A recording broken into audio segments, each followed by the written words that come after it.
बिस्मिल्लाहिर्रहमानिर्रहीम। अस्सलाम वालेकुम। आपका दोस्त सलमान हैदर। दुआ है परवरदिगार से कि उसने आपको और आपके अहले खाना को अपनी हिफ्ज़-ओ अमान में रखा हुआ हो। खबर यह कि क्या इमरान खान साहब की अचानक पैरोल पर रिहाई मुमकिन है, क्योंकि एक दरख्वास्त इमरान खान साहब की बहनों की तरफ से है। इस सिचुएशन पर क्या ये इतना आसान होगा इमरान खान साहब को पैरोल में रिहा करना फ़ायदेमंद है या ना करना फ़ायदेमंद है? दोनों सूरत में पाकिस्तान तहरीक इंसाफ को बहुत तगड़ा बयानिया मिलने के लिए बिल्कुल जिसे कहते हैं ना, वो चश्मे में रोशन दिले माशात करके खड़ा हुआ है। कुछ इदारे मुतहरिक हुआ, असल इम्तिहान अब शुरू हुआ जी। पाकिस्तान असल इम्तिहान पाकिस्तान तहरीक इंसाफ के लोगों का। कुछ तगड़े प्लेयर्स हैं और वो यकीनन कौमी असम्बली के मेंबर्स थे, वो एकदम आउट हुए हैं। अपने आप को सियासत से किनारा कश के देखते हैं वो किस टाइम एक्टिव होते हैं। नून लीग की ख़वातीन आपस में लड़ पड़ी हैं और फैमिली लिमिटेड कंपनी, इस तरह के ताने और तिश्ने दिए जा रहे हैं। चीज़ें एक के बाद एक आपके सामने रखता हूँ। रिक्वेस्ट ये चैनल देख रहे हैं तो चैनल सब्सक्राइब कर दें ताकि मेरा और आपका ये राब्ता बहाल रहे। सारी जमातों समेत पाकिस्तान तहरीक इंसाफ, जी हाँ, पहले महाज उन्होंने क्लियर किया जी और लाख रुकावटें थी, गिरफ्तारियां थी, लेकिन इसके बावजूद सबसे ज़्यादा कागजात नामजदगी पाकिस्तान तहरीक इंसाफ ने ही जमा कराए जी। मतलब उम्मीदवार तमाम रुकावटों के बावजूद कागजात नामजदगी जमा कराने में कामयाब हुए हैं। तो इसका मतलब है वोटर भी इन तमाम मज़ामतों और रुकावटों को अबूर करते हुए पाकिस्तान तहरीक इंसाफ के साथ खड़ा होगा। इसका मुझे इसके अलावा कोई दूसरा मैसेज समझ नहीं आता। अच्छा, ये एक अलार्मिंग सूरत हाल होगी उन फैसला साज़ों के लिए, उन तमाम फैसला साज़ों के लिए, और कि इनको सरप्राइज़ मिलना ही मिलना है और आवाम की जानिब से मिलना है, वोटर्स की जानिब से मिलना है। जितना मर्जी ताकत का इस्तेमाल कर लें, जितना मर्जी चीज़ों को एंगल्स कर लें, जितना मर्जी प्रोपेगेंडे कर लें, जितना मर्जी उम्मीदवारों के घरों के बाहर पुलिस तैनात कर दें, पूरे मुल्क से इस तरह की वीडियोस आ रही हैं कि उम्मीदवार जो जिन्होंने कागजात नामजदगी जमा कराने हैं पाकिस्तान तहरीक इंसाफ के, उनके घरों के बाहर पुलिस के पहरे हैं कि जैसे ही बाहर निकले उनको गिरफ्तार कर लिए जाएंगे। तो ये सरप्राइज़ मिलना ही मिलना है। मतलब बड़ों को कुछ और मज़ीद बड़ा सोचना होगा, क्योंकि अवाम ने सब कुछ हीच कर दिया, नीचे कर दिया, अपने जिसे कहते हैं घुटनों के नीचे कर दिया अवाम ने कि नहीं हम ये करेंगे। तो अवाम भी इस तरह का सरप्राइज़ देंगी, तो बड़ा सोचना होगा। कुल पाकिस्तान तहरीक इंसाफ ने मुल्क भर में 2434 उम्मीदवार कागजात नामजदगी जमा कराए हैं। इसके मुकाबले में नून लीग ने 2134 उम्मीदवारों के कागजात नामजदगी जमा कराए हैं। पीपल्स पार्टी ने 1651 कागजात नामजदगी जमा कराए, यानी कुल मुल्क भर की 859 कौमी और सूबाई असम्बलियों की, चारों सूबाई असम्बलियों की नशस्तें जी, जिसमें ये उम्मीदवार खड़े किए गए हैं पीटीआई, पीपल्स पार्टी और नून लीग की तरफ से।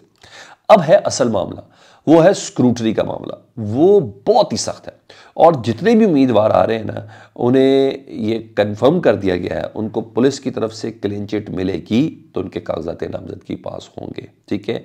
इसके अलावा नादरा, नैब, FIA, federal board of revenue FBR, state bank of Pakistan, power division, petroleum division, national communication division, power division, housing division, चारों चीफ सेक्रेटरीज और CDA की, जी हाँ, इन तमाम स्क्रीनिंग से गुजर कर आना होगा जनाब। जिन्होंने भी कागजात नामजदगी जमा कराए वो मंजूर तब होंगे जब ये तमाम इदारे पाकिस्तान के इनको क्लीन चिट देंगे। तमाम मराहिल मुकम्मल होने के बाद फिर मामला आएगा एतराज़ात के ऊपर। एक तो एतराज़ात हर शख्स का अपनी जगह पे होगा उस उम्मीदवार के ऊपर, और यहाँ इन तमाम इदारों से क्लियर होना होगा। अच्छा जी, सुबह की कुछ खबरें थी, मैं जियो पे ही देख रहा था कि रहीम यार खान से तो एक MNA और एक MP जो पाकिस्तान तहरीक इंसाफ के, उनका किसी इश्तिहारी को उन्होंने पनाह दी थी, वो FIA ने दर्ज होना शुरू हो चुकी है, ठीक है। जहाँ सीटें यकीनी है वहाँ FIA ने भी दर्ज होना शुरू हो चुकी है। देखें कौन से केसेस किसके ख़िलाफ़ तैयार होते हैं, और डेफिनेटली ये तो है, और ये ज़्यादा मुश्किल मरला है। और वजह यह है कि अपीलें अब होंगी, ट्रिब्यूनल्स होंगे, उस तमाम से क्लियर होना है। क्योंकि माजी में मेरे पास एक मिसाल याद है परवेज़ रशीद साहब की। उन्होंने पंजाब हाउस के ड्यूज़ देने से, सेनेटर के इंतखाब थे सेनेट के, तो कागजात नामजदगी जमा कराने का आखिरी था, वो पंजाब हाउस के ड्यूज़ हाथ में लिए फिर रहे थे, पर उनके ड्यूज़ लिए नहीं गए थे और इसलिए वो सेनेटर नहीं बन सके थे। तो देखें कब और कौन सी मुश्किल डाल दी जाती है, कौन सा छोटा सा पॉइंट है जिस पर किसी को नाअहल किया जा सकता है। तो ये स्क्रूटनी का मरला बहुत ही सख्त होगा। इसके अलावा इलेक्शन के हवाले से अहम खबर यह है कि कुछ अहम तरीन खिलाड़ी जो हैं वो प्रोसेस का हिस्सा नहीं बन रहे, जिसमें असद उमर साबिक जनरल सेक्रेटरी पाकिस्तान तहरीक इंसाफ, जिन्होंने रजू करने की कोशिश की थी लेकिन शर्म कॉल आ गई जी। अली नवाज अमान जो बहालत मजबूरी प्रेस कॉन्फ्रेंस की थी और पता चल गया था, उन्होंने कहा था मेरी इस प्रेस कॉन्फ्रेंस पर यकीन ना करना, जो भी होगा मजबूरी में होगा। अली जैदी और सदाकत अब्बासी, इसके अलावा शाहिद खाकान अब्बासी, मिफ्ता इस्माइल और दीगर कुछ अहम नाम हैं जो यकीनी तौर पर पार्लियामेंटेरियंस हैं और इनका बड़ा नाम है, बड़ी इज़्ज़त है, बड़ी रिस्पेक्ट है पब्लिक के अंदर। तो इन्होंने कागजात ही जमा नहीं कराया। अब देखें ये कब और किस शक्ल में ये एक्टिव होते हैं। बहरहाल आज की सियासत में इन तमाम को हम असम्बली के अंदर नहीं देख सकेंगे। ठीक है जी, यहाँ तो ये वाली पोजीशन बन गई। दूसरा, इमरान खान साहब के मामू हैं या अंकल हैं जावेद ज़मान साहब, फर्स्ट क्लास क्रिकेट भी खेली है और पाकिस्तान तहरीक इंसाफ के बानी लोगों में से भी हैं, इमरान खान साहब के पुराने साथी हैं, वो पर्दा फरमा गए, वफ़ात पा गए जी।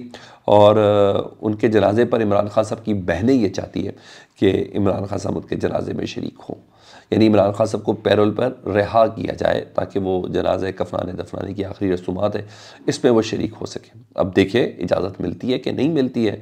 पता चला है कि इमरान खान साहब ये जनाजा पढ़ना चाहते हैं। दरख्वास्त के मंदरजात अभी तक मेरे सामने नहीं आए, लेकिन इमरान खान साहब की बहनें चाहती हैं कि फैमिली के एक बुज़ुर्ग की वफ़ात है और इस पर इमरान खान साहब का होना ज़रूरी है। जनाजा पढ़ने के लिए इमरान खान साहब को पैरोल पर रिहाई होनी चाहिए। दरख्वास्त के हवाले से तो खैर आने वाले वक्त पे पता चलेगा। अब देखते हैं, अगर इमरान खान साहब को इजाज़त मिल गई तब मुश्किल में, ज़ाहिर बात है कोई ना कोई बात ऐसी हो सकती है।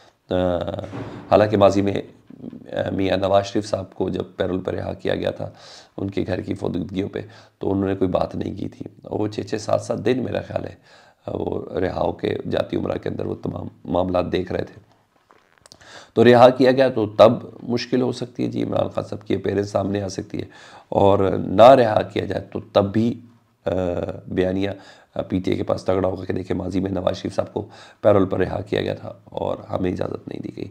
तो ये एक उम्मीद है कि खान साहब को पैरोल पर रिहा किया जा सकता है।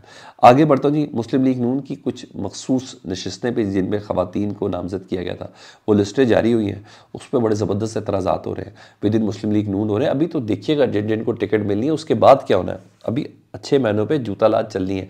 आज के आप अखबारात देख लें, फ्रंट पेज के ऊपर इश्तिहारात हैं, नून लीग के उम्मीदवार जो टिकट लेना चाहते हैं वो दीगर जो मद्दे मुकाबले नून लीग के उनको जूता लाद कर रहे हैं, आप क़यादत को होश के नाखुन दिला रहे हैं।